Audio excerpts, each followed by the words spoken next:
এখন শুনবেন আজকের গল্প।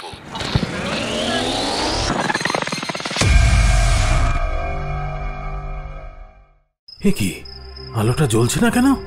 কি মুশকিল। এই তো দেখলাম ফেরার সময় রাস্তার আলোগুলো টিমটিম করছে, কয়েকটা বাড়িতেও তো দেখলাম আলো। তাহলে কে জানে কি হয়েছে। হ্যাঁ, বসো, এইবার বলো। মশাই মশাই এখনো গায়ে কাঁটা দিচ্ছে। ও ও মানে আমার বৌমা রুপিনা, ওকে ভূতে পেয়েছে। নিজের চোখে দেখে এসেছি আমি। কখনো কখনো মানুষ নিজের অন্যায়কে ঢাকতে ভূতের নাম নেয়। তবু যদি সত্যি গালি এসে থাকে তবে তাকে ফেরাতে হলে খরচও কম নয়। এরপর নিশ্চিত আমাকে ধরবে সরস, বুড়োটার মতো অবস্থা করবে আমার। যেভাবেই হোক সদর দরজা পর্যন্ত পৌঁছতে পারলেই হয়তো বেঁচে যাব। অ্যানিমেট্রিক্স প্রাইম স্টোরিজে শুনবেন রিক সুন্দর ব্যানার্জির লেখা গালি। গল্প পাঠে আমি অনুরণ সেনগুপ্ত। নিবেদনে অ্যানিমেট্রিক্স প্রাইম স্টোরিজ। প্রযোজনা অ্যানিমেট্রিক্স মাল্টিমিডিয়া। সন্ধ্যের অন্ধকার নামার আগে আকাশে রঙের খেলা। ঘরে ফিরছে পাখিরা দল বেঁধে, ঝাঁকে ঝাঁকে। গ্রামের মেঠো রাস্তার একদম শেষ প্রান্তে ধুলো উঠছে। দরজা থেকে যত দূর চোখ যায় ভ্যানটা তত দূর এগিয়ে গেছে। তবু চোখ ফেরাতে ইচ্ছে করে না রুপিনার। মনে হয় তাকিয়েই থাকি। তারপর একটা সময় রাস্তার বাঁক ঘুরে গ্রামের দূরতম প্রান্ত থেকে বড় রাস্তার দিকে হারিয়ে গেল ভ্যানটা। সরসকেও আর দেখা যাচ্ছে না। রুপিনা দরজায় দাঁড়িয়ে রইল কিছুক্ষণ, অপলক ফাঁকা রাস্তাটার দিকে তাকিয়ে। চোখের সামনে রাস্তা ফাঁকা হয়ে এলেও তার দৃষ্টি যেন এখনো ভ্যানটার চাকার ধুলোয় আটকে আছে। একটা দীর্ঘশ্বাস ফেলল সে। তারপর ধীরে ধীরে ঢুকে গেল ঘরের ভেতরে। সন্ধ্যের শাঁখ বাজছে দূরে। দিনের আলো নিভে যাবার পর রাত নামতে আর খুব বেশি দেরি হয় না গ্রামে। আর মাত্র কয়েক ঘন্টা বাকি। এই ফাঁকা সময়টারই অপেক্ষা করছিল রুপিনা। এখন সে একা। কি করতে হবে স্থির করে ফেলেছে সে। রুপিনা জানে আজ রাতেই একটা কিছু ঘটবে। ঘটাই উচিত, কারণ তার আর কোনো উপায় নেই। সে আপন মনে নিজেই নিজেকে বলে, আর টাইম নষ্ট করা যাবে না। কোনো ভুল টুল হলে চলবে না, এতে কাজ হতেই হবে। এখন সন্ধে নামার পর একটা বেশ শীত শীত হাওয়া বাইরে। কয়েকজন শুকনো পাতায় আগুন জ্বালিয়ে হাত পা সেঁকবে একটু পরেই। নেশা করবে, গন্ধ ছড়িয়ে যাবে হাওয়ায়।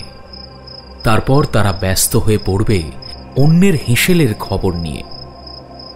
আর সেই গল্পে থাকবে মেয়ে মানুষ। আজ সেই সব রাস্তা এখনো ফাঁকা।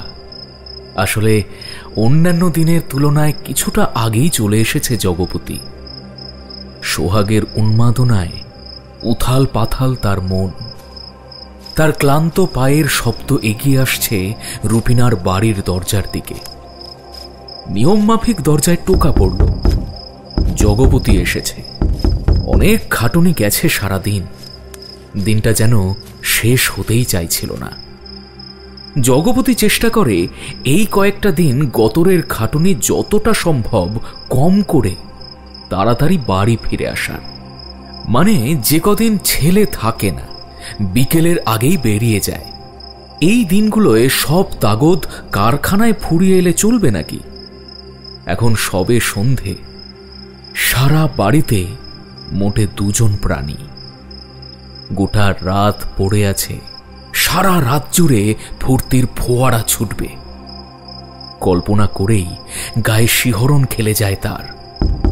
দরজায় ঠক ঠক শব্দ। জগপতির ঠোঁটে মৃদু হাসির ছোঁয়া।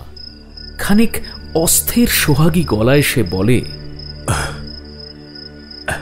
ওরে রুপিনা, দরজা খোল, আমি এসে গেছি রে। কিন্তু এ কি, হাতের আলতো ভর দিতেই দরজাটা খুলে যায়। সামান্য বেসামাল হয়ে পাশের দেওয়ালে হাত ঠেকিয়ে নিজেকে সামলে নেয় জগবতী। অন্ধকার উঠোন, ভেতরে কেউ নেই। চিন্তার ভাঁজ জগবতীর কপালে। কিছুটা অপ্রস্তুত। যে কল্পনায় টকবক করে ফুটছিল এতক্ষণ, সেটা আচমকা ভেঙে চুরে যেতেই বিরক্তি নিয়ে সে বলে, ওহ, এই মেয়েটা আবার কই গেল? সন্ধে হয়ে গেল, আলো নেই ঘরে। রুপিনা, এই রুপিনা, আরে সারা শব্দ দিচ্ছিস না কেন? জগবতী পকেট হাতড়ে দেশলাই বাক্সটা বের করে ফস করে জ্বালায়। সেই আলো আঁধারির ভেতর দিয়ে যতটুকু চোখে পড়ে, কোথাও রুপিনা নেই। নিঃশ্বাস ভারী হয়ে উঠছে জগবতীর, গলাটাও শুকিয়ে আসছে। থমকে দাঁড়িয়ে সে চোখটা খুঁজে বেড়াচ্ছে রুপিনাকে ঘরের আনাচে কানাচে। ফুরি আসা দেশলাইটায় ছ্যাঁকা খেল সে হাতে আনমনে। আবার সবটা অন্ধকার, এবার একটু বেশি গা ছমছমে ভাব যেন। তাড়াতাড়ি আবার দেশলাই চালিয়ে দেওয়ালের র্যাকে প্রায় ফুরিয়ে আসা একটা মোমবাতি দেখতে পেয়েই আগুন দিল তার পোড়া সলতেটায়। আলোয় চারিদিকের দেওয়াল নড়ে ওঠে যেন। লম্বা হয়ে মাটিতে পড়েছে তার নিজেরই ছায়া। জগবতী আবার ডাকে।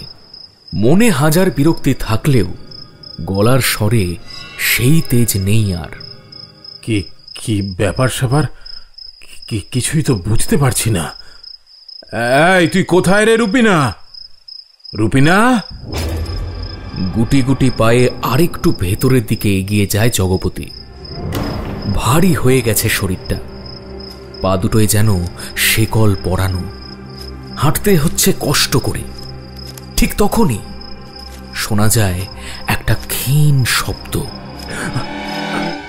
যেন কেউ মাটিতে আঁচড়াচ্ছে।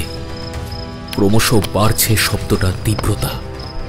গায়ের লোম খাড়া হয়ে যাবার সেই বিচ্ছিরি অদ্ভুত শিরশিরে শব্দটার গতিবিধি বোঝার চেষ্টা করে চারপাশে তাকায় জগবতী। উঠোনটা ঘিরে তিনখানা ঘর। সদর দরজার একেবারে মুখোমুখি দুটো, আর ডান দিকেরটা রান্নাঘর আর ভাঁড়ার। বাঁ দিকে একটা বুড়ো নিম গাছ, সেই কতদিন আগে জগবতীর মায়ের নিজের হাতে লাগানো। সেই নিম গাছটার গোড়ায় কত গল্প। আজ তার ছায়ায় বাস করে আর এক প্রজন্মের পাপ, ভয় আর গোপনতা। চারিদিকের উঁচু দেওয়াল যেন ভেতরের সবকিছুকে ঘিরে রয়েছে পাকাপোক্তভাবে। জগপতি বুঝতে পারল শব্দটা হচ্ছে রান্নাঘরের পেছন দিকটা থেকে। এই কে রে ওখানে? রুপিনা, রুপিনা তুই নাকি? কোনো জবাব নেই। অন্তত এইবার রুপিনার গলাটা শোনার আশা করে কান পেতেছিল জগপতি।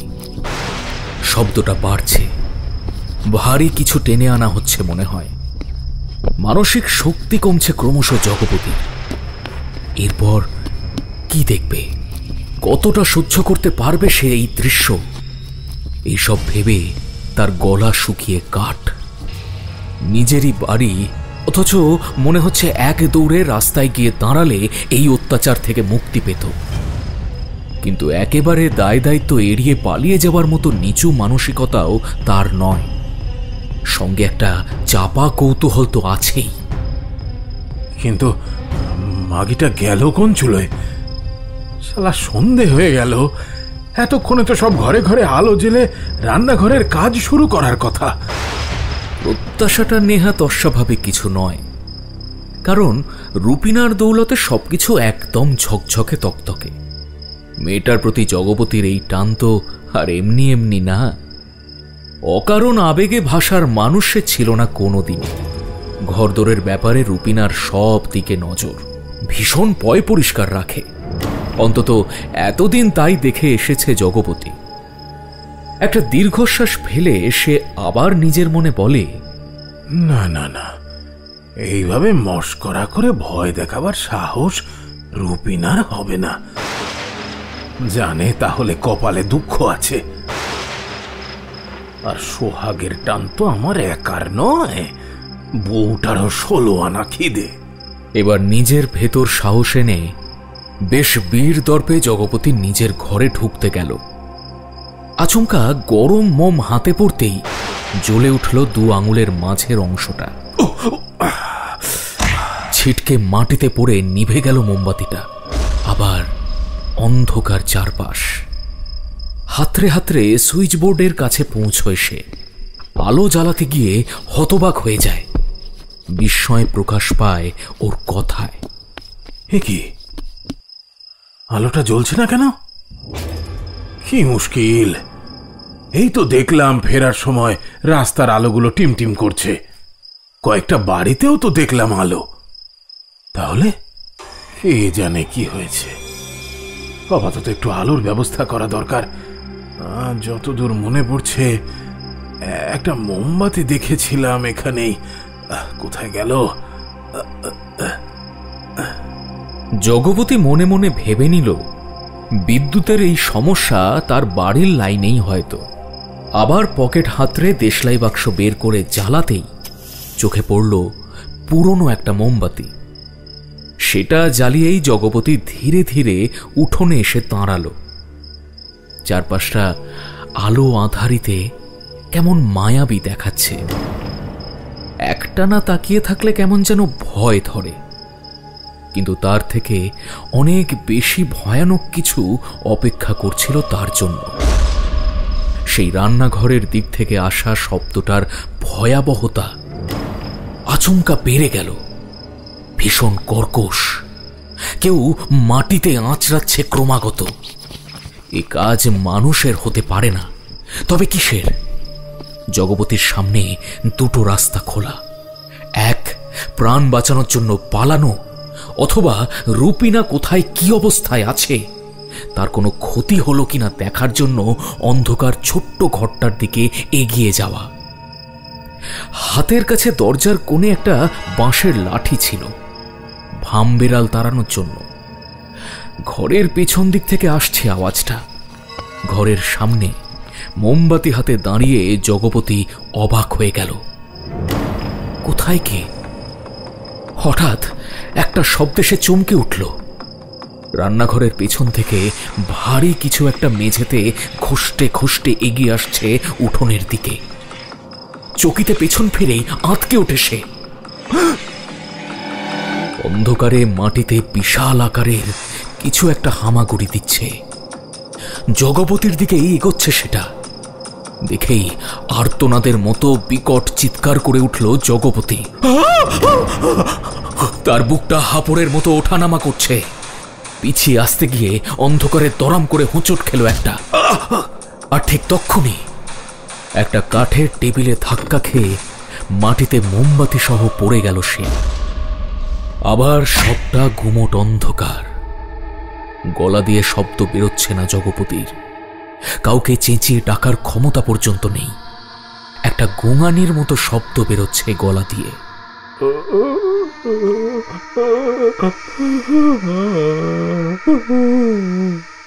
সেই দমচাপা অন্ধকারে মেঝে শুয়ে শুয়ে রাস্তার মৃদু আলোয় জগপতি যা দেখল তা সে চরম দুঃস্বপ্নেও কখনো ভাবেনি। মেঝেতে হামাগুড়ি দিচ্ছে এক নারী। চুল হাওয়ায় উড়ে মুখ ঢেকে গেছে। তবুও নিজের ছেলের বউকে চিনতে অসুবিধে হলো না তার। রুপিনার এ কি ভয়ানক রূপ! হামাগুড়ি দিয়ে সে এগিয়ে আসছে নিম গাছটার দিকে। একেবারে গাছের গোড়ায় গিয়ে থামল সে। তারপর জগপতির বুকের ধুকপুকানি অনেকটা বাড়িয়ে দিয়ে ক্রমশ গাছে চড়তে শুরু করল তার রাতের সঙ্গিনী। জগপতি যেন চেয়েও চোখ ফেরাতে পারছে না। এ কি ঘটছে চোখের সামনে? রুপিনা নিম গাছের তলার দিকে একটা শক্তপোক্ত ডাল বেছে নিল। আরাম করে বসল। তারপর আচমকাই পাগলিনীর মতো চিৎকার করে হাসতে শুরু করল। সে হাসিতে প্রাণ নেই, আনন্দ নেই, আছে শুধুই বিভীষিকা। যেন চিতার আগুন থেকে, কবরের থেকে উঠে আসা কোনো বিকৃত দেহ থেকে যন্ত্রণার শব্দকে হাসি বলে মনে হচ্ছে। থরথর করে কাঁপছিল জগপতি। হৃৎপিণ্ডটা বুঝি বুকের বাইরে এসে ফেটে যাবে। অনেকদিন আগে ছেলেবেলায় গ্রামের বড়দের মুখে ভূতে পাওয়া মেয়েদের অনেক গল্প শুনেছে সে। চোখের সামনে যা দেখছে, এতক্ষণে সেই সবের সঙ্গে অন্যের মুখে শোনা অভিজ্ঞতার মিল পাচ্ছে খানিক। জগপতি কোনো মতে পা ঘষ্টে উঠে দাঁড়ালো। তারপর সদর দরজা লক্ষ্য করে সোজা দৌড় দিল। হাঁপাতে হাঁপাতে বাড়ির বাইরে বেরিয়ে কিছুটা ধাতস্থ হয়ে নিজেই নিজেকে অভয় দেওয়ার মতো করে বলল,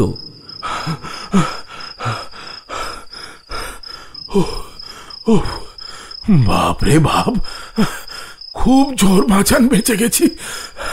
শেষে ভূতে পাওয়া মেয়ে ছেলের হাতে মরতে হতো, না হলে। একটু একটু দম নিয়ে নি আগে। বুকের ভিতরটা এখনো ধরাস ধরাস করছে। না না, তবে আর বেশিক্ষণ দাঁড়াবো না এখানে। বরং যত তাড়াতাড়ি পারি গাঁয়ের পুরোহিত মশাইয়ের কাছে যাই, সবটা গিয়ে বলি থাকে। এর একটা বিহিত না করলেই নয়। যাই যাই। রাতের ঝিঝি পোকা ডাকছে আর কুয়াশা নামছে। এদিকে জগবতীর হাঁপানোর শব্দ ক্রমশ কাছে আসছে।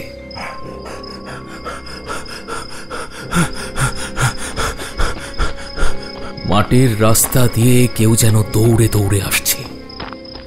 সেই রাতে জগবতী দৌড়ে গেল গ্রামের পুরুতের বাড়িতে। ভয়, লজ্জা আর পাপের ভারে ভারাক্রান্ত হয়ে হাঁপাতে হাঁপাতে পুরোহিত মশাইয়ের বাড়ি গিয়ে পাগলের মতো দরজা ধাক্কা দিতে থাকে সে। নিজের চরম বিপদের কথা তাকে জানায়। পুরোহিত মশাই, পুরোহিত মশাই, দরজা খুলুন, দরজা খুলুন, পুরোহিত মশাই, দরজা খুলুন, তাড়াতাড়ি তাড়াতাড়ি, বাঁচান আমায়, বাঁচান, বড় বিপদে পড়ে এসেছি আজ। দরজা খুলুন, দরজা খুলুন, পুরোহিত মশাই। দরজায় ধপ ধপ করে আঘাতের শব্দ শুনে পুরোহিত ভেতর থেকে আস্তে আস্তে সাড়া দেয়। আরে আসছি আসছি, দাঁড়াও দাঁড়াও, এমন অধৈর্য হলে চলে? ক্যাঁচ করে দরজা খোলার শব্দ। ঘরের ভেতর থেকে আসা আলো আবছায়ায় জগপতির ভয়ার্ত মুখ দেখতে পেয়ে পুরোহিত বলে, কি ব্যাপার? এই রাত্রে এমন কি কাণ্ড ঘটালে গো জগপতি? হে ভগবান, এ কি দশা করেছ চোখ মুখের? এসো এসো এসো, ভেতরে এসো। তুলসীতলা পেরিয়ে পুরোহিত ঠাকুরের অর্ধেক তোলা মশারির খাটের পাশে একটা টুলে বসে জগপতি। বিছানায় পা ঝুলিয়ে তার মুখোমুখি বসে পুরোহিত আবার বলে, হ্যাঁ, বসো, এইবার বলো। মশাই, মশাই এখনো গায়ে কাঁটা দিচ্ছে। ও ও মানে আমার আমার বৌমা রূপিনা, ওকে ভূতে পেয়েছে। নিজের চোখে দেখে এসেছি আমি। হ্যাঁ, বলো কি? মাহিনী বলছি পুরোহিত মশাই, এমনটা আমি বাপের জন্মে কখনো দেখিনি। আমি স্পষ্ট দেখলাম হামাগুড়ি দিয়ে মেয়েটা উঠোন পেরিয়ে গাছ বেয়ে উঠলো। সেই তোমাদের নিম গাছে? হ্যাঁ হ্যাঁ হ্যাঁ, ঠিক ধরেছেন, ঠিক ধরেছেন। ওই ওই ওই ওই নিম গাছটাতেই ডালে বসে হাসছিল পিশাচিনীর মতো। সেই হাসি শুনলে আপনার গা শিরশির করবে, দরদর করে ঘাম হবে, কিন্তু কিন্তু হাত পা ঠান্ডা হয়ে যাবে। অমন মুখ মানুষের হয় না। দূরে হাওয়ার হালকা শোঁ শোঁ শব্দ। পুরোহিত মশাইয়ের জানলার পর্দা উড়তে থাকে। পুরোহিত শান্ত চোখে সেই পর্দার দিকে তাকান।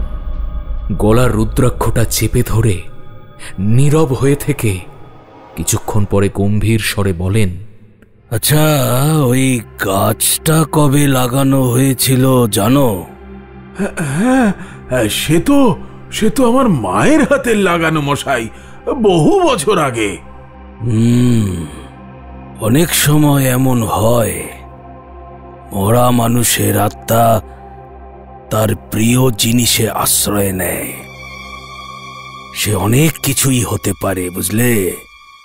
গাছ, মাটি, জল কিংবা কোনো মানুষ। ঝিঝির শব্দটা বাড়ছে, আকাশে বিদ্যুৎ চমকাচ্ছে, অনেক দূরে কোথাও বাজ পড়ার শব্দ ভেসে এলো।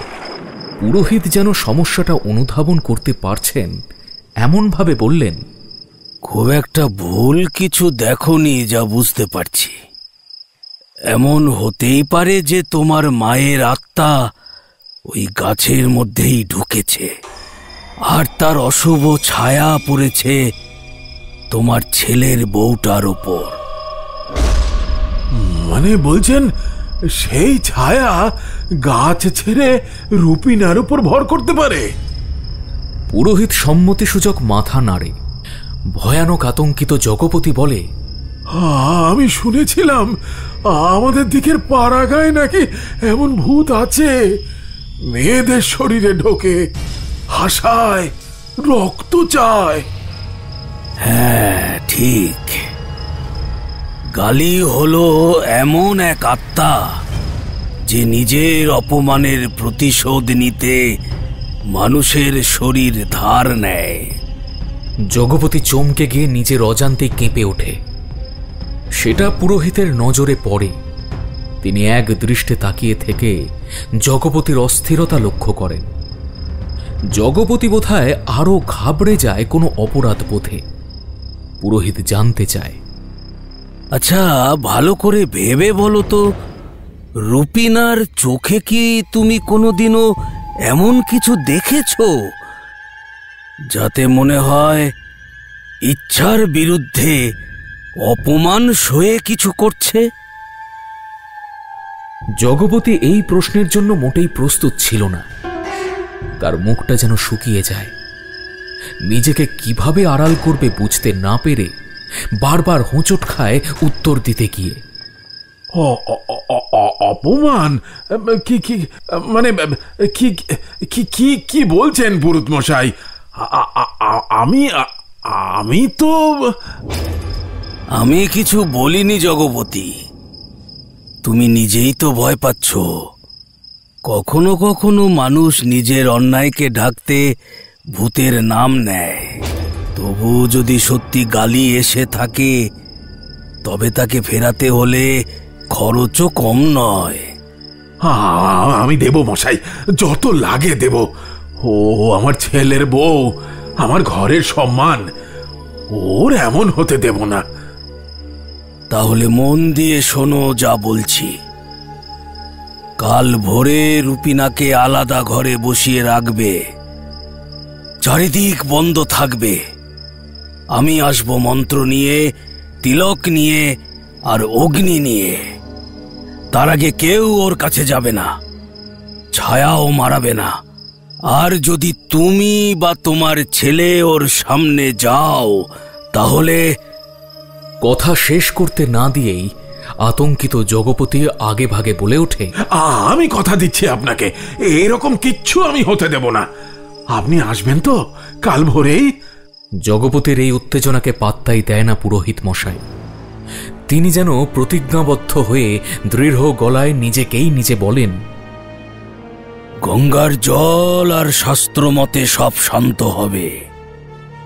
এই কুয়াত্তার নাম হচ্ছে গালি। সে ভয় পায় আগুন, আর ভয় পায় সত্য কথায়। যদি ঘরে সত্যি কিছু লুকোনো থাকে সেটাই বেরিয়ে আসবে আগুনের আলোয়। আমি শুধু চাই ও যেন আবার আগের মতো হয়ে যায় পুরোহিত মশাই। চোখের ভয় আর মানুষের পাপ একে অপরকে চেনে জগপতি। তুমি ভয় পেও না, আমি আসবো ভোরে। জগবতী তখনও জানত না পুরোহিতের কথায় যেমন অর্ধেক সত্য আছে, তেমনি অর্ধেক ভয়। আর ভয় যখন পাপের সঙ্গে মেশে, তখন মানুষ নিজেই হয়ে ওঠে গালির প্রথম বাহন। পরদিন এক স্নিগ্ধ গ্রাম্য সকালবেলা মোরগের ডাকে ঘুম ভেঙেছে মানুষের। পুকুরে জলকেলিতে মেতেছে হাঁসের দল। ভ্যান, রিক্সা, সাইকেল নিয়ে লোকে চলেছে স্টেশনের পাশের বাজারে সবজি, পুকুরের জ্যান্ত শোল, কই মাছ এসব নিয়ে। জগপতির বাড়িতে রুপিনা ঘরের মেঝেতে বসে, তার চতুর্দিকে ফুল পাতা বিছানো, মন্ত্রপুত গঙ্গা জলের ছিটে দেওয়া। ওং গালি দাও দাও দাও, ওং শুদ্ধি, ওং শুদ্ধি, ওং শান্তি, ওং শান্তি, ওং শান্তি। এক ঝলক তাকালেই বোঝা যায় ভূত ছাড়ানোর যাবতীয় পদ্ধতি অবলম্বন করা হচ্ছে। এ সব কিছুর মধ্যে বসে থাকতে থাকতে রুপিনা মনে মনে খুব একচোট হেসে নিল। ফন্দিটা এত দূর খেটে যাবে সে সত্যিই ভাবেনি। শ্বশুরের মুখটা দেখার মতো হয়েছিল, কিন্তু তাকে সরসর করে গাছে উঠতে দেখে ওই ফ্যাকাশে হয়ে যাওয়া মুখটা মনে পড়লেই দমকে দমকে হাসি পাচ্ছিল তার। কিন্তু সে হাসি সামলে নিজেই নিজেকে বলে, না, হাসলে চলবে না। কে কোত্থেকে উঁকি মারে বলা তো যায় না, কখন কার চোখে পড়ে যাবে, শেষে এত কিছু সব বৃথা হয়ে যাবে। সাবধান, সাবধান থাকতেই হবে, কোনোভাবেই ধরা পড়া চলবে না। আর তাছাড়া এর পরের কাজটুকু তো সামান্য, যা কাজ হওয়ার গতকাল রাতেই হয়ে গেছে। হ্যাঁ, রুপিনা জানে এখন কোনো ভুল করা মানে তীরে এসে তড়ি ডোবা। এরপর থেকে জগপতি যতবার ঘরের জানলা দিয়ে উঁকি মারবে, ততবার ওর দিকে তাকিয়ে চোখ পিটপিট করে দাঁতে দাঁত লেগে যাওয়ার ভান করতে হবে রুপিনাকে। তার সঙ্গে অশোকলগ্ন কিছু বীরবিরানি জুড়ে দিলেই কার্যসিদ্ধি। পত্রপাঠ দৌড় মারবে লম্পট চরিত্রহীন কামুক শ্বশুর, আর এ মুখো হবার সাহস হবে না। রুপিনার গলার কাছে কান্না জমে আসছে যেন। খুব কষ্ট হচ্ছে, চোখের জল সামলে রাখতে হয়েছে তাকে। কত অপমান, লজ্জা, যন্ত্রণা যা সে কখনো বলতে পারেনি কাউকে। রুপিনার খুব মনে পড়ছে পুরনো দিনের কথা। কতদিন সেই অকথ্য অসম্মান মুখ বুজে সহ্য করতে হয়েছে তাকে। কল্পনাতেও ওই কাম জর্জর বুড়োর স্পর্শ নিজের শরীরে আবার অনুভব করেই ঘেন্নায় কেঁপে উঠল তার শরীর। রুপিনা বুঝে গিয়েছিল ওই কামুক বুড়োর লালসা থেকে মুক্তি পেতে গেলে এছাড়া আর কোনো উপায় নেই তার। একদিন অসহায়তার শেষ সীমায় পৌঁছে লজ্জার মাথা খেয়ে সে তো সরসকেই সব জানিয়েছিল। সরস, একটা কথা বলবো, কিন্তু কথা দাও তুমি ভুল বুঝবে না, আমায় রাগ করবে না। আরে রাগ করব কেন, কি হয়েছে বলো। কিছুটা আমতা আমতা করে, মনে ভয় আর সংশয় নিয়ে রুপিনা এলোমেলো ভাবে থেমে থেমে কথাগুলো বলতে শুরু করে। বারবার স্বামী সরসের চোখের দিকে তাকিয়েও চোখ নামিয়ে নেয়। কিন্তু ওকে যে বলতেই হবে। রুপিনা বলে চলে নিজের মতো করে, তোমার বাবা লোকটা ঠিক মানুষ নয় গো। চোখ দুটো এমন এমন ভাবে আমার দিকে লোভের মতো তাকায়, এমন তুমিও কখনো তাকাওনি আমার দিকে। আজ দুপুরে তুমি কারখানায় চলে যাবার পর রান্নাঘরে ঢুকে উনি। এই অবধি অনেক কষ্ট করে বলে সে থেমে যায়। চমকে ওঠে সরস। প্রচন্ড অবিশ্বাসের সুরে সে বলে, এসব কি বলছো তুমি? আমার বাবা উনি এমন লোক? না না, তোমার কোথাও একটা ভুল হচ্ছে রুপিনা। তুমি নিশ্চয় ভুল দেখেছো। মা বাবারা কখনো। আমি জানতাম এরকম কিছু একটা তুমি বলবে, তাই বলিনি এতদিন। ভেবেছিলাম বলবো না তোমায়, কিন্তু কি মনে হলো আজ হঠাৎ। আসলে কি জানো, ভাবলাম যে নিজের ঘরের ভিতরেও যদি নিরাপদ না হই তবে আর কোথায় যাব। আজ আজ আমার হাতও ছুঁয়েছে সে। নিজের বাবা সম্পর্কে এমন কথা হজম করার ক্ষমতা সরসের নেই।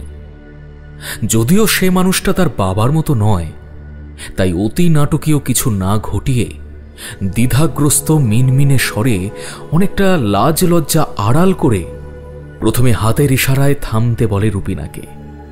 তারপর মৃদু স্বরে বলে, এবার একটু চুপ করো তুমি, এসব আর বলো না। রুপিনা, এসব কথা বাইরে গেলে লোকে হাসাহাসি করবে, হয়তো তোমাকেই পাগল ভাববে। আর আর আমি কি করব? যে লোকটা আমার বাবা, তাকে গিয়ে বলবো এসব কথা আমি শুনেছি তোমার কাছে? রুপিনার ভাবার অবকাশ নেই সরস ঠিক না ভুল। সে শুধু থমকে পাথরের মতো বসে থেকে ভাবে আর মনে মনে আক্ষেপ করে, সব পুরুষই একরকম। একটা মেয়ের মন বোঝার ক্ষমতা ঈশ্বর তাকে দেননি।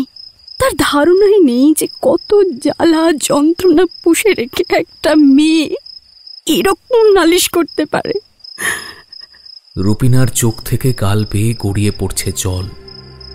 আঁচল দিয়ে সেই নিঃশব্দ কান্না মুছে একটা বড় দীর্ঘশ্বাস ফেলে সে আর্ত গলায় বলে, তোমার বাবা জানে তুমি কিচ্ছু বলবে না, আর সেই সুযোগটাই সে নিচ্ছে। তুমি ভেবে দেখো, একজন মেয়ে তার স্বামীর কাছেও যদি আশ্রয় না পায় তবে সে কোথায় আশ্রয় খোঁজে? আমায় ক্ষমা করো তুমি। চাকরি, সংসার, পরিবার, আমি এসব টানাটানিতে জড়াতে চাই না।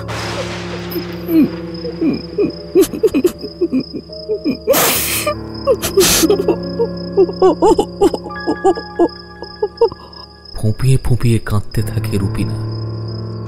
বুঝতে পারে এ বাড়িতে ওর হয়ে কথা বলার কেউ নেই, ওর স্বামীও নয়। একটা অদ্ভুত জেদ চেপে বসে ওর মধ্যে। এদিকে সরস একরাশ লজ্জা নিয়ে মাথা নিচু করে জানায়, আমি কালই চলে যাব।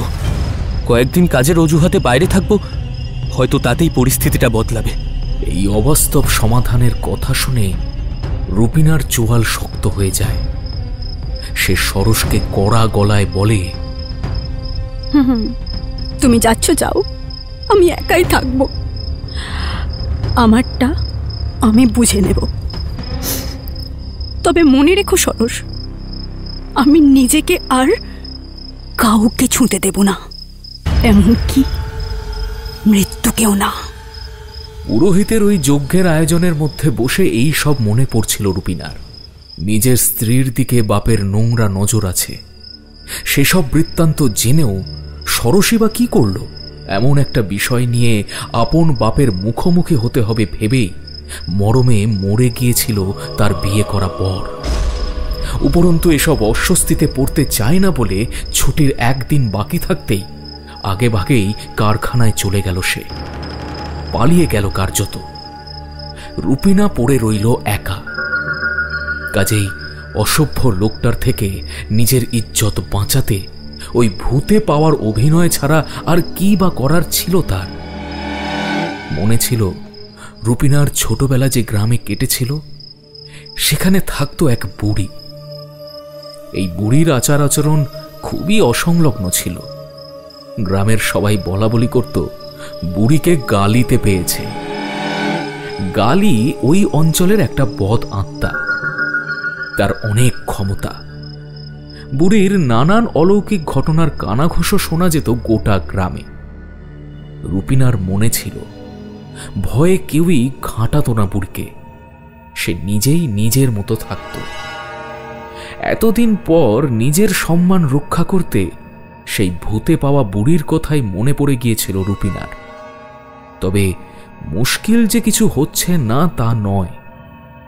পুরোহিতের নির্দেশ মতো চরিত্রহীন শ্বশুরটা তাকে তালাবন্ধ একটা ঘরে আটকে রেখেছে। তার আগে পুরুতের ঠ্যাঙানিও সহ্য করতে হয়েছে তাকে। কিন্তু এসব সত্ত্বেও ওর নিজেকে বেশ নিরাপদ লাগছে এখন। অন্তত নিজের আব্রুকে তো সে রক্ষা করতে পেরেছে। বেলা গড়াতে শুরু করতেই খিদেটা জাগার দিয়ে উঠল, কিন্তু উপায় কি? ভূতে পাওয়া শরীরটারও যে আর 5 জনের মতোই খাবার, জল এসব লাগে, এ কথা লোকজনকে কি করে বোঝাবে সে? সারাদিন ধরে কত লোক দরজার ফাঁক দিয়ে দেখে গেল তাকে। একটা সময় পর তো রুপিনা ক্লান্ত হয়ে পড়েছিল। খালি পেটে কাহা তো কার ওই অদ্ভুত অঙ্গভঙ্গি করে ঠায় বসে থাকা যায়। তাই মৌকা বুঝে কিছুক্ষণ ঘুমের ভান করে গড়িয়ে নিয়েছিল। সেটা দেখে আবার গ্রামের লোকেরা অবাক। সত্যিই তো, ভূতকে বশ করে ঘুম পাড়িয়ে দেওয়া কি সহজ কথা? সবাই পুরুতের ক্ষমতাকে ধন্য ধন্য করতে লাগল। রুপিনা এসব কাণ্ডকারখানা দেখে মনে মনে নিজেকে বলল, বেশ তো, খারাপ কি? এভাবে না হয় ব্যাপারটা সামলে নেওয়া যাবে। শুধু পুরুতের জোর জুলুম খানিক মেনে নিয়ে ভূতের আজব অভিনয় করতে হবে, এই যা। কিন্তু এতেই যদি সবাই ভাবে ভূত ছেড়ে যাচ্ছে, তো ভাবুক। শয়তানটার গায়ের গন্ধের থেকে এসব ঢের ভালো। এই সব 7-5 ভাবতে ভাবতে তন্দ্রা এসে গিয়েছিল রুপিনার। নিঝুম হয়ে এলো চারপাশ।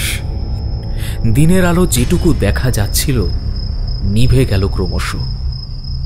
সন্ধে নামল শান্ত ভঙ্গিতে। দরজায় শব্দ শুনে চটকা ভাঙল। উঠে তাকিয়ে অবাক চোখে দেখে সরস ফিরে এসেছে। রুপিনার 2 চোখে খুশির ঝলক। স্বামীকে দেখে অনেকটা স্বস্তিও পেল সে। সাথে অবাক তো হলই।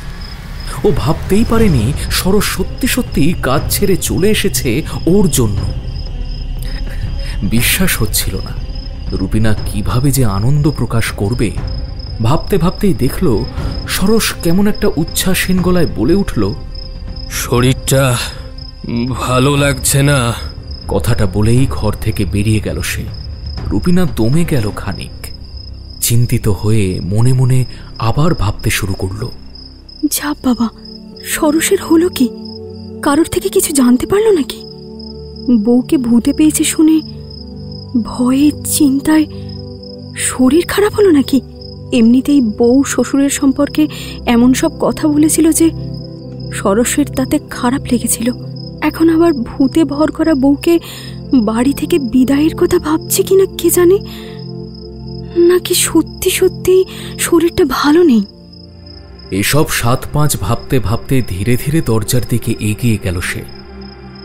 দরজা থেকে উঁকি মেরে একবার বাইরে চোখ বোলালো রুপিনা। আশেপাশে কেউ নেই। অন্ধকার নেমে এসেছে।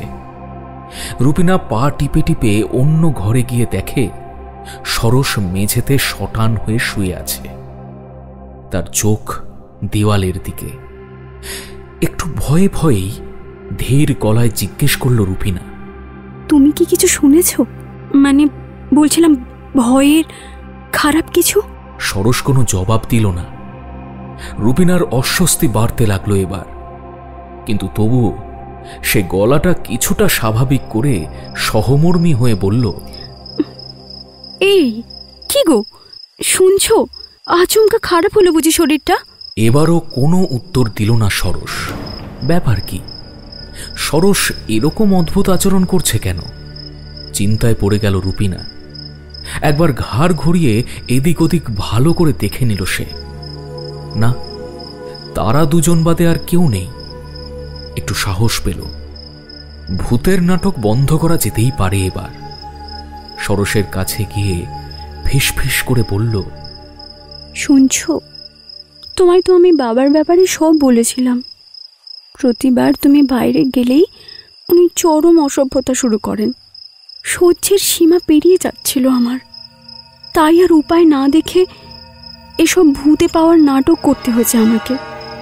সত্যি সত্যি কিছু হয়নি গো, এসব তোমার বাবাকে ভয় দেখানোর জন্যই করা। সরস এবার স্ত্রীর দিকে তাকালো। সেই শীতল দৃষ্টিতে কি যেন ছিল। এক লহমার জন্য বুক কেঁপে উঠল রুপিনার। ভয় পেল সে। নিজেকে সামলে নিয়ে আবার বলতে শুরু করলো, রাগ করলে? আমার কি করার ছিল বলো? তবে তুমি চিন্তা করো না, এই অভিনয় চালিয়ে যেতে কোনো অসুবিধা হবে না আমার। সবাই ভাববে গালি ধরেছে আমায়, তাতে কি? তুমি তো সত্যিটা জানলে। বিশ্বাস করো, তোমার বাবাকে আমার থেকে দূরে রাখার আর কোনো উপায় আমার মাথায় আসেনি। কিন্তু আশা করি তুমি বুঝতে পারছো কতটা অসুবিধায় পড়লে একটা মেয়ে এইরকম কিছু করে বসে।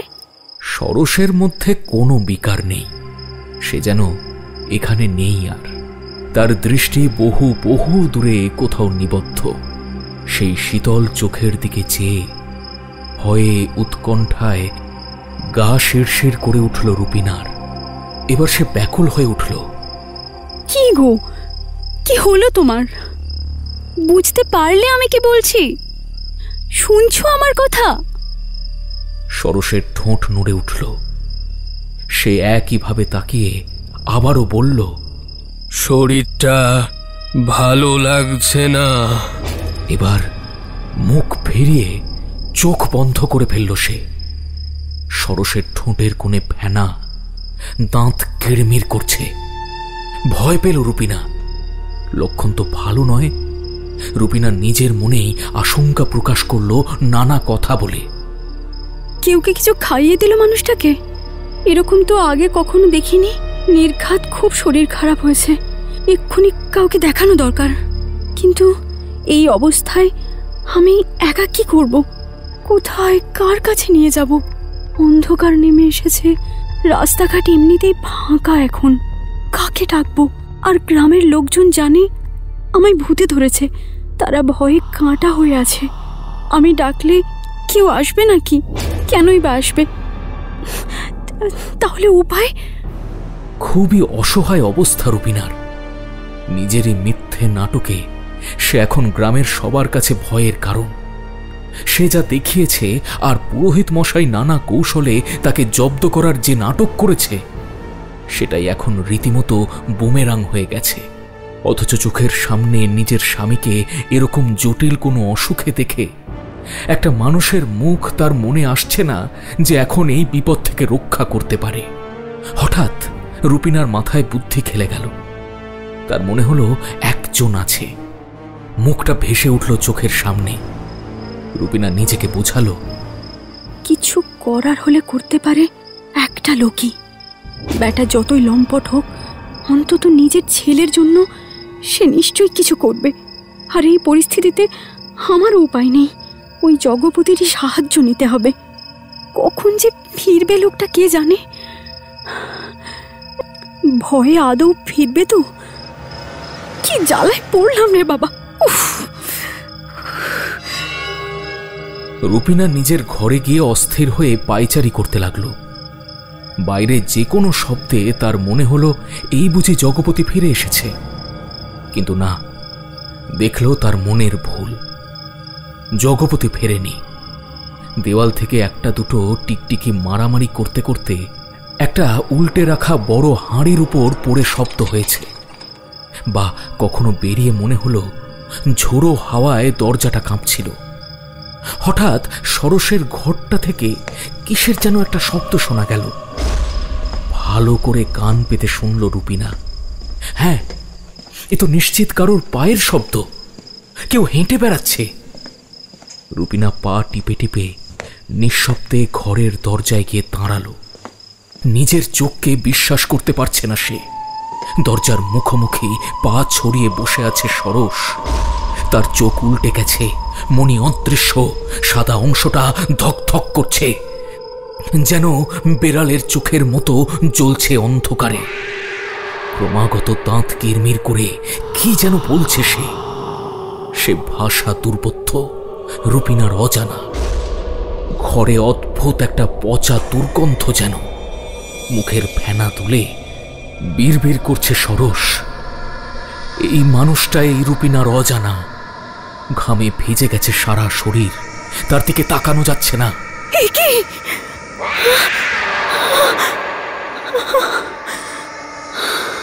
রুপিনা আতঙ্কে যেন পাথর, কি করতে হবে বুঝতে পারছে না, কিন্তু সে টের পাচ্ছে কোথাও কিছু একটা গন্ডগোল হচ্ছে। অজানা অমঙ্গলের আশঙ্কায় কেঁপে উঠল সে। কি মনে হতে রুপিনা আর একবার ভালো করে সরসের মুখের দিকে তাকালো। টকটকে লাল হয়ে গেছে মুখটা, কি এক অদ্ভুত ভঙ্গি মুখের। হঠাৎ রুপিনার সন্দেহ হলো, আসলে ভয় দেখানোর জন্য প্রায় এমনই কিছু একটা তো সেও করেছিল। রুপিনা ভেবে কিছুটা অভয় দিয়ে নিজেকে বলল,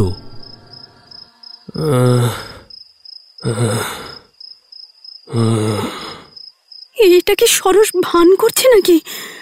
সবকিছু জানতে পেরে ওরও কি মনে হচ্ছে আমায় জব্দ করবে? না না, এটাও তো হতে পারে যে ওই অভিনয়টা করছে আমাকেই বাঁচাতে। ও হয়তো ভাবছে যে এই ভুতুড়ে অভিনয়টা করে এটা বোঝানো যাবে যে বাড়ি ফিরে আমার কাছে আসায় আমার ভেতরের ভূত ওর উপর ভর করেছে। আমার গল্পটা আরো বিশ্বাসযোগ্য করতে চাইছে কেউ। কিচ্ছু বুঝতে পারছি না, সবটা কেমন গুলিয়ে যাচ্ছে। বাবার মুখোমুখি হতে চাইছে না নাকি? কি প্রমাণ করতে চাইছে ও?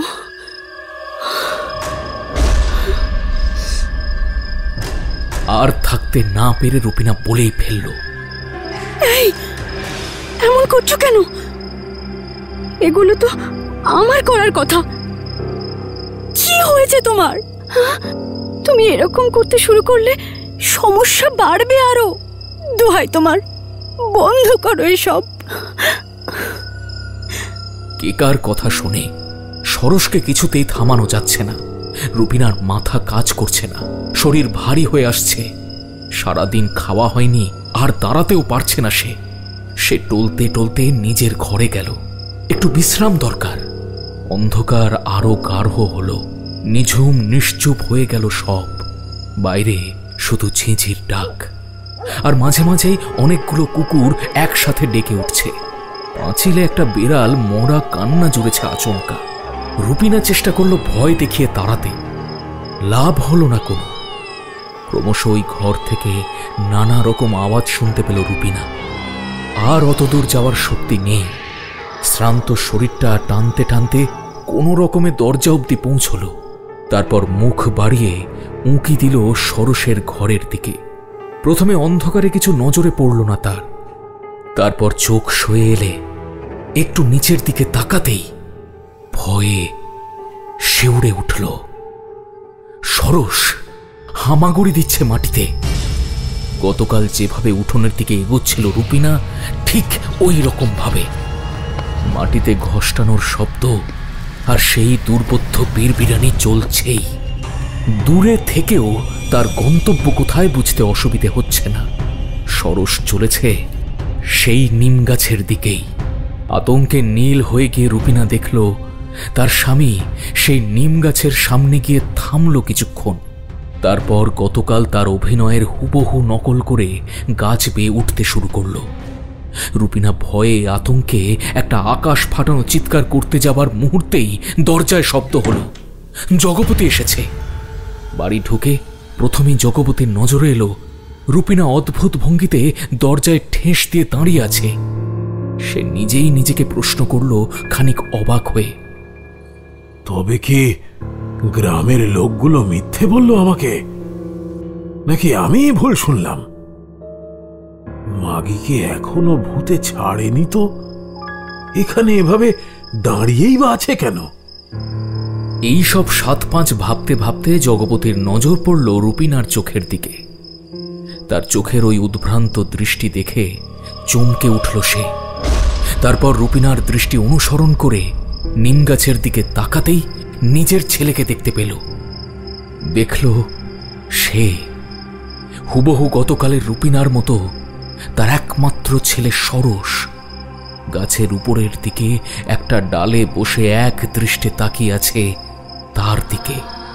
সরসকে ওভাবে দেখে ভয়ে জগপতির প্রাণ উড়ে গেল। প্রায় থতমত অবস্থা তার। ছেলে, ছেলের বউ সবাইকে ভূতে ভর করেছে। এটা কেই বা স্বাভাবিক সুস্থভাবে মেনে নিতে পারে? তার মধ্যে নানা সংস্কার আর লোককথায় শোনা ভূতের উপস্থিতির কথা জানা মন। তাই জগবতী মনে মনে প্রচন্ড অবিশ্বাস নিয়ে বলল, মানেটা কি? আমার সাথে এসব কি হচ্ছে? কোন পাপের শাস্তি পাচ্ছি আমি? এসব কি করে সম্ভব? সরস থেকে এলো এখানে? আর যদি এসেও থাকে, ওকে গালি ধরলো কিভাবে? খুব জটিল ছিল না ব্যাপারটা। ভয়ে আতঙ্কে পুরোহিতের বলা কথা ভুলেই গেছিল জগবতী। একটু ভাবতে ভাবতেই প্রশ্নগুলো পরিষ্কার হয়ে গেল। অসহায়ের মতো একা একাই বলল, সরস নির্ঘাত ওই মাগির কাছে গিয়েছিল এসে। তারপরে এই মাগির ভূতটা ছেলের উপরে ভর করেছে। এই অলক্ষণে মাগিটাই যত নষ্টের গোড়া। এই খানকি মাগির জন্যই আমার একমাত্র ছেলেটার এই অবস্থা। এখন ঢঙের মতো দাঁড়িয়ে আছে, দেখো যেন কত কষ্টই না হচ্ছে। ইচ্ছে হয় এর চুলের মুঠি ধরে। কথাটা বলতে বলতেই জগবতীর ভয় বদলে গেল ভীষণ রাগে। রাগের চোটে হিতাহিত শূন্য হয়ে রুপিনার দিকে দৌড়ে গেল জগবতী। রুপিনা কিছু ঠাহর করার আগেই ঠাস করে একটা চর বসিয়ে দিল ওর গালে, সঙ্গে অশ্রাব্য গালাগালি। এই কি করেছিস ওকে? হ্যাঁ, কি করেছিস? অমন করছে কেন? খানকি মাগি ডাইনি, আমার একমাত্র ছেলেটাকে খেয়েছিস। থাপ্পড়ের চোটে মাটিতে পড়ে গেল রুপিনা। এতক্ষণ ধরে জমে থাকা চিৎকার বেরোলো ওর মুখ দিয়ে। জগপতি মাটিতে পড়ে থাকা রুপিনার দেহে একের পর এক লাথি কষিয়ে চলল। রুপিনার কিছু বলার বা কিছু করার ক্ষমতা তো দূরস্থান, উঠে দাঁড়ানোর শক্তিটাও নেই। রুপিনা যে মরে যেতে পারে সে হুঁশটাও নেই জগপতির। মারের চোটে অজ্ঞান হয়ে যাবে হয়তো। ঠিক এমন সময় জগপতির পিঠের দিকে একটা ভারী কিছু পড়ার শব্দ হল। সরস গাছ থেকে লাফিয়ে নেমেছে বাবার পিঠে। রুপিনাও ধরাশায়ী। আহত শরীরে আধ খোলা চোখে দেখল জগপতি ডাল সামলাতে না পেরে মাটিতে পড়ে গেল। সরস বাবার দিকে অপলকে তাকিয়ে রইল কিছুক্ষণ। তার মুখ আগের মতোই ভাবলেশহীন। চোখ জোড়া বাবার দিকে হলেও দৃষ্টি অনেক দূরে কোথাও নিবদ্ধ। জগপতি ঘটনার আকস্মিকতায় এতটাই ভয় পেয়েছে যেন গলা ফাটিয়ে চিৎকারও বেরোচ্ছে না তার। কয়েক মুহূর্ত এইভাবে গেল। তারপর যেন অভ্যাসবশত বাবার উপর ঝাঁপিয়ে পড়ল সরস।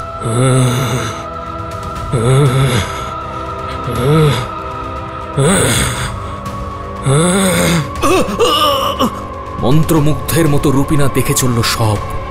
সরস প্রথমবারেই বাবার ঘাড়ে একটা কামড় বসালো। হেনকি দিয়ে রক্ত বেরোলো। যন্ত্রণায় কোঁকিয়ে উঠল জগপতি।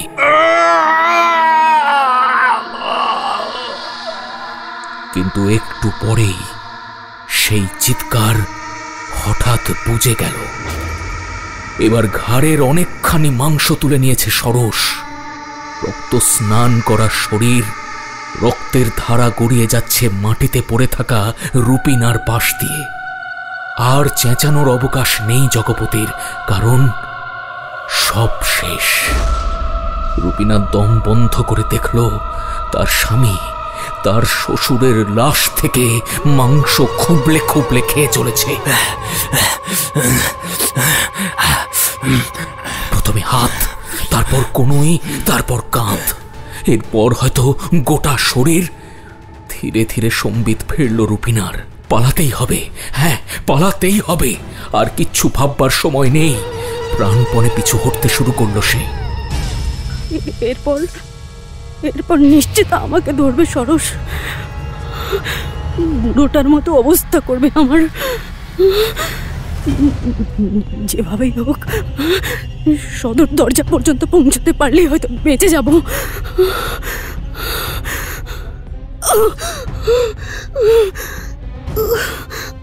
মাটিতে ঘষ্টানোর শব্দ শুনে সরস ফিরে তাকালো। রুপিনাকে দেখছে সে। নিষ্পলক সে চোখে শূন্য দৃষ্টি। আর কখনোই দৃষ্টি ফিরবে না এই দুটি চোখে। মুহূর্তের মধ্যে জগপতির দেহ ছেড়ে এদিকে ঘুরল সরস। তারপর হামাগুড়ি দিয়ে এগোতে লাগলো রুপিনার দিকে।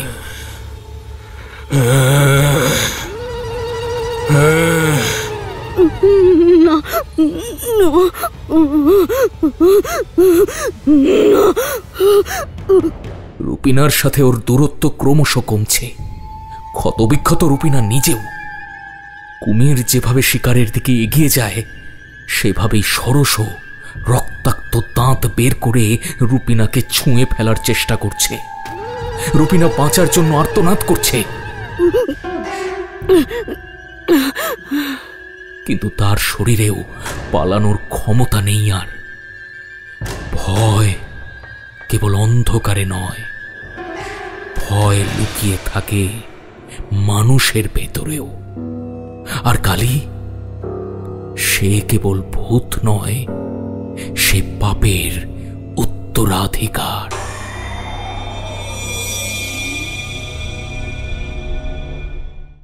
এতক্ষণ আপনারা শুনছিলেন অ্যানিমেট্রিক্স প্রাইম স্টোরিজের ভূত কথায় গালির গল্প। ভারতবর্ষের দাক্ষিণাত্যের সুদূর কোনো গ্রামের কয়েকটি চরিত্র যেন জীবন্ত হয়ে উঠেছিল।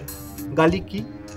গালি হলো বাতাসে মিশে থাকা এমনই এক অপশক্তি, যাতায়াতের পথে যা মানুষের শরীরে ভর করতে পারে, আর তারপর সেই মানুষ হয়ে উঠতে পারে হিংস্র।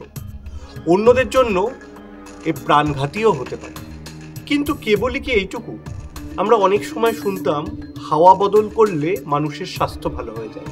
আবার অনেক ক্ষেত্রে দেখতে পেয়েছি বেড়াতে যাওয়ার পর মানুষের মধ্যে বিভিন্ন রকম বিকার, অন্য আচরণ। চিকিৎসক বা মনোবিজ্ঞানীরা এর ভালো ব্যাখ্যা দিতে পারবেন।